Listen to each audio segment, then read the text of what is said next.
لا إله إلا الله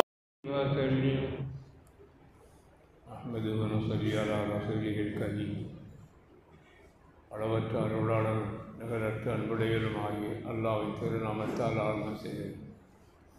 அன்புக்குரிய பெரியவர்களே, நபிகள் நாயகம் ஸல்லல்லாஹு அலைஹி வஸல்லம் அவர்கள் கூறினார்கள், ஒஃபிராஹுக கபில ஷுகுலிக, உங்களுக்கு வேலை பழுக்கள் அதிகமாவதற்கு முன்னால் உங்களுக்கு கிடைத்திருக்கிற ஓய்வு நேரத்தை கொள்ளை முதலாக கொள்ளுங்கள் என்று நபிகள் நாயகம் ஸல்லல்லாஹு அலைஹி வஸல்லம் சொல்கிறார்கள். பொதுவாகவே காலத்தை நல்ல முறையில் நாம் பயன்படுத்தி கொள்ள வேண்டும். குறிப்பாக ஓய்வு காலத்தை மிகச்சிறந்த முறையில் நாம் பயன்படுத்தி கொள்ள வேண்டும். காலம் என்பது ஒரு வாளை போன்றது. வாளை நாம் வெட்ட முடியாது, வாள் நம்மை வெட்டிவிடும். ஒவ்வொரு நாள் காலையிலும் தினசரி காலண்டரை கிழிக்கிற போது ஒவ்வொரு நாளையும் நாம் கிழித்து விடுகிறோம் என்பதுதான் அது பொருள். கடிகாரத்தை பார்க்கிற போது அந்த முட்கள் குதித்து குதித்து வினாடி முட்கள் போவதை பார்க்கிறோம். ஒவ்வொரு வினாடியும் உன்னுடைய வாழ்நாளை குறைத்து கொண்டிருக்கிறது என்பதை நீ புரிந்து கொள்ள வேண்டும் என்று சொல்லுவார்கள். எனவே காலம் என்பது சிலர் சொல்வார், காலம் என்பது பொன் போன்றது என்று. காலம் பொன் போன்றது அல்ல, பொன்னை விட மேலானது. ஒரு வினாடி பொழுது நம்மை விட்டும் தவறி போய்விட்டால் மீண்டும் அந்த ஒரு வினாடி பொழுது வரவே செய்யாது. அந்த அளவுக்கு காலம் என்பது மிக முக்கியமான ஒன்று. அந்த காலத்திலும் ஓய்வு காலம் என்பது மிக மிக முக்கியமானது. அந்த ஓய்வு காலத்தை நீங்கள் நல்ல முறையில் பயன்படுத்தி கொள்ளுங்கள் என்று நபிகள் நாயகம் ஸல்லல்லாஹு அலைஹி வஸல்லம் சொல்கிறார்கள். இந்த பலரும் ஓய்வு காலத்தை எப்படியெல்லாமோ பயன்படுத்துகிறார்கள். சினிமா தியேட்டர்களிலும், நாடக அரங்குகள், பாட்டு கச்சேரி, சுற்றுலாத்தலங்கள், இப்படி தங்களுடைய ஓய்வு காலத்தை பயன்படுத்துகிறார்களே தவிர சரியான முறையில் இபாதத்தில் அந்த காலங்கள் செலவழிகிறதா என்று யாரும் சிந்தித்து பார்ப்பது இல்லை. நம்முடைய முன்னோர்கள் பெரியார்கள் இருக்கிறார்கள். அவசியமான காலத்தையும் கூட அவர்கள் எப்படி கழித்திருக்கிறார்கள் என்பது நம்முடைய சிந்தனைக்குரிய விஷயமாகும். இமாம் ஷாஃபி ரஹ்மத்துல்லாஹி அலைஹி அவர்கள் ஒரு கட்டத்தில் தன்னுடைய மாணவர் இமாம் அஹ்மத் பின் ஹம்பல் ரஹ்மத்துல்லாஹி அலைஹி, அஹ்மத் பின் ஹம்பல் ரஹ்மத்துல்லாஹி அலைஹி ரொம்ப பேணுதல் உள்ளவர்கள். இமாம் ஷாஃபியுடைய மாணவர் அவர். ஒரு நாள் தன்னுடைய மாணவருக்கு கடிதம் எழுதினார்கள், உங்களை நான் வந்து சந்திக்கிறேன் என்று. உடனே இமாம் அஹ்மத் பின் ஹம்பல் ரஹ்மத்துல்லாஹி அலைஹி அவர்கள் தன்னுடைய ஆசிரியர் பெருந்தகை நம்முடைய வீட்டிற்கு வருகிறார்கள் என்ற சந்தோஷத்தில் தன்னுடைய வீட்டு பெண்மக்களிடமெல்லாம் சொல்லி வைத்திருந்தார்கள், என்னுடைய ஆசிரியர் வருகிறார்கள், என்னுடைய ஆசிரியர் வருகிறார்கள் என்று ரொம்ப பெருமிதத்தோடு சொல்லிக் கொண்டிருந்தார்கள். வீட்டில் உள்ள பெண்கள் அவர்களுடைய, அதாவது இமாம் அஹ்மத் பின் ஹம்பல் அவர்களுடைய மக்கள், பெண் மக்கள் கூட ஆவலாக எதிர்பார்த்து கொண்டிருந்தார்கள். இமாம் ஷாஃபியினுடைய வருகையை ஆவலோடு எதிர்பார்த்து கொண்டிருந்தார்கள் என்றால் எதற்கு எதிர்பார்த்து கொண்டிருந்தார்கள்? அந்த மேன்மக்கள் வீட்டிலே வந்தால் என்னென்ன செய்கிறார்கள், எப்படி அவர்கள் காலத்தை கழிக்கிறார்கள் என்பதை கூர்ந்து பார்க்க வேண்டும் என்ற ஆவலில் அந்த பெண் மக்கள் ஆவலோடு எதிர்பார்த்து கொண்டிருந்தார்கள். இமாம் ஷாஃபி ரஹ்மத்துல்லாஹி அலைஹி அவர்கள் வந்தார்கள். தன்னுடைய ஆசிரியர் பெருந்தகை வந்துவிட்டார்கள் என்பதற்காக வேண்டி நல்ல முறையில் உணவுகளெல்லாம் தயார் செய்து அவர்களுக்கு வைக்கப்பட்டது.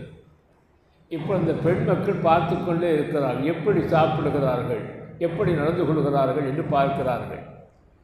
இமாம் ஷாஃபி ரஹ்மத்துல்லாஹி அலைஹி அவர்கள் தமக்கு முன்னால் வைக்கப்பட்ட அத்தனை உணவுகளையும் சாப்பிட்டு வருகிறார்கள். இதுவே அந்த பெண் மக்களுக்கு ஒரு பெரிய ஆச்சரியத்தை தந்தது. ஏனென்றால் மேல் மக்கள், பெரியவர்கள், சான்றோர்கள் என்பவர்களெல்லாம் குறைத்து சாப்பிடுவார்கள், கொஞ்சமாகத்தான் சாப்பிடுவார்கள் என்று கேள்விப்பட்டிருக்கிறோம். இவர்கள் தன்னுடைய ஆசிரியர் பெருந்தகை என்று பெருமிதத்தோடு தந்தை சொன்னார்கள், வைக்கப்பட்ட உணவு அத்தனையும் சாப்பிட்டு விட்டார்களே என்ற ஒரு ஆச்சரியம் இந்த பெண் மக்களுக்கு ஏற்பட்டது. அடுத்து அவர்கள் படுக்கைக்கு செல்கிற போது விரிப்பெல்லாம் எடுத்து வைத்து இடையில் தஹஜ்ஜத் தொழுவதற்காக வேண்டி தண்ணீரெல்லாம் தயாராக வைக்கப்பட்டிருந்தது. அந்த பெண் மக்களும் இடையில் எழுந்து தொழுதுவிட்டு இவர்கள் என்ன செய்கிறார்கள் என்று பார்க்கிறார்கள். ஆனால் பாயில் படுத்தவர்கள் தான் எழுந்திருக்கவே இல்லை. இமாம் ஷாஃபி ரஹ்மத்துல்லாஹி தஹஜ்ஜத் தொழுகைக்கோ எந்த தொழுகைக்கும் எழுந்திருக்கவே இல்லை. காலையில் ஃபஜ்ருக்கு வாங்கத்தனோடு எழுந்திருத்து அப்படியே போய்விட்டார்கள். ஒது செய்யாமலே தொழுக போய்விட்டார்கள். இது ரொம்ப பெரிய ஆச்சரியத்தை இந்த பெண் மக்களுக்கு தந்தது. உடைய தந்தையிடத்தில் கேட்டார்கள், இமாம் அஹ்மது பின் ஹம்பல் அவர்களிடத்தில், உங்களுடைய ஆசிரியர் பெருந்தகையை பற்றி பெருமிதத்தோடு சொன்னீர்களே, அவர்கள் இப்படியெல்லாம் நடந்து கொண்டார்களே, புரியவில்லையே என்றார்கள். நீங்களே கேளுங்கள் என்று சொல்லி தன்னுடைய ஆசிரியர் பெருந்தகை அவர்களிடத்தில் இமாம் அஹ்மது பின் ஹம்பல் ரஹ்மத்துல்லாஹி அவர்கள் சொன்னார்கள், உஸ்தாத் அவர்களே, என்னுடைய பெண் மக்கள் உங்களிடத்தில் சில கேள்விகளை கேட்க வேண்டும், சந்தேகம் கேட்க வேண்டும் என்று விரும்புகிறார்கள் என்று சொல்லவும் தாராளமாக கேளுங்கள் என்றார்கள். அப்பொழுது இந்த சந்தேகத்தை கேட்டார்கள். மேன்மக்கள் என்று சொன்னாலே, பெரியார்கள் என்று சொன்னாலே கொஞ்சமாக சாப்பிடுவார்கள் என்று கேள்விப்பட்டிருக்கிறோம். நீங்கள் வைத்த உணவு அத்தனையும் சாப்பிட்டு விட்டீர்களே என்பது ஒன்று. அடுத்து, நீங்கள் இடையிலிருந்து தஹஜ்ஜுத் தொழுவீர்கள் என்று ஒது செய்வதற்காக தண்ணீரெல்லாம் வைக்கப்பட்டது. நீங்கள் எந்த தொழுகையும் தொழுகவில்லை. காலையில் பாங்க் சொன்ன உடனே ஒது செய்யாமலே எழுந்து தொழுக போய்விட்டீர்கள். எங்களுக்கு ஆச்சரியத்தை தந்தது என்று பெண் மக்கள் விளக்கம் கேட்டார்கள். இமாம் ஷாஃபி ரஹ்மத்துல்லாஹி அலைஹி அவர்கள் விளக்கம் சொன்னார்கள், நான் இந்த பகுதியில் இருக்க ஹலாலான உணவு எங்கும் கிடைக்காது. என்னுடைய மாணவர் இமாம் அஹ்மது பின் ஹம்பல் அவர்களுடைய வீட்டிலே தான் ஹலாலான உணவு எனக்கு கிடைக்கும் என்பதை அறிந்து அத்தனை உணவுகளையும் நான் சாப்பிட்டேன். இந்த ஹலாலான உணவு வேறு எங்கும் கிடைக்காது. இந்த ஹலாலான உணவை சாப்பிட்டதனால் நல்ல சிந்தனைகள் ஏற்பட்டு இரவு நேரத்தில் நான் தூங்காமல் நிறைய நூற்றுக்கணக்கான மசாயில்களுக்கு விடை கண்டுபிடித்தேன். எனவே நான் தூங்கவில்லை. எனவே காலையில் ஒது செய்யாமலே எழுந்து தொழ போய்விட்டேன் என்று ஷாஃபி ரஹ்மத்துல்லாஹி அலைஹி அவர்கள் சொன்னார்கள். தூங்குவதற்கான நேரம் என்பதே அவசியமான ஒரு நேரம். அந்த நேரத்தை கூட அவர்கள் எப்படி பயன்படுத்தி கொண்டார்கள்? தஹஜ்ஜுத் தொழுகையை விட மேன்மையான ஒன்றுக்காக வேண்டி அதை செலவழித்திருக்கிறார்கள். தஹஜ்ஜுத் தொழுகை என்பது மேன்மையான ஒரு தொழுகை என்று நாம் சொல்லிக் கொண்டிருக்கிறோம். அதைவிடவும் மேலான ஒரு காரியத்திற்காக அவர்கள் அந்த நேரத்தை செலவழித்திருக்கிறார்கள். மார்க்க சம்பந்தமான சிந்தனையில் ஈடுபட்டு நூற்றுக்கணக்கான மசாயில்களை அவர்கள் விலை கண்டுபிடித்திருக்கிறார்கள் என்று பார்க்கிறோம். எனவே நம்முடைய மேன்மக்கள் காலத்தை எப்படியெல்லாம் செலவழித்திருக்கிறார்கள். சரியான ஓய்வு காலத்தையும் கூட இந்த அளவுக்கு இபாதத்தில் அவர்கள் செலவழித்திருக்கிறார்கள் என்று பார்க்கிற போது ஓய்வு காலத்தை எப்படி பயன்படுத்த வேண்டும் என்பதை இதன் மூலம் நாம் தெரிந்து கொள்கிறோம். எனவே நபிகள் நாயகம் ஸல்லல்லாஹு அலைஹி வஸல்லம் சொல்கிறார்கள், உங்களுக்கு அதிகமான வேலைப்பளுக்கள் ஏற்படுவதற்கு முன்னாலேயே உங்களுக்கு கிடைக்கின்ற ஓய்வை நல்ல முறையில் பயன்படுத்தி கொள்ளுங்கள், கொள்ளைப் பொருளாக எடுத்துக்கொள்ளுங்கள் என்று நபிகள் நாயகம் ஸல்லல்லாஹு அலைஹி வஸல்லம் சொல்கிறார்கள். எனவே நமக்கு கிடைக்கின்ற ஓய்வு காலத்தை மிகச்சிறந்த முறையில் நாம் பயன்படுத்திக் கொள்ள வேண்டும், இபாதத்தில் அதை கழித்து கொள்ள வேண்டும் என்ற சிந்தனை நமக்கு அவசியம் வேண்டும் என்பதை இவையெல்லாம் நமக்கு உணர்த்தி கொண்டிருக்கிறது. அடுத்த ஹதீஸினுடைய விளக்கத்தை இன்ஷா அல்லாஹ் தஆலா நாளை தினம் பார்க்கலாம். அல்லாஹ் தஆலா அனைவருக்கும் நல்லருள் பாலிப்பானார். பிஸ்மில்லாஹிர் ரஹ்மானிர் ரஹீம். அல்ஹம்துலில்லாஹி ரப்பில் ஆலமீன்.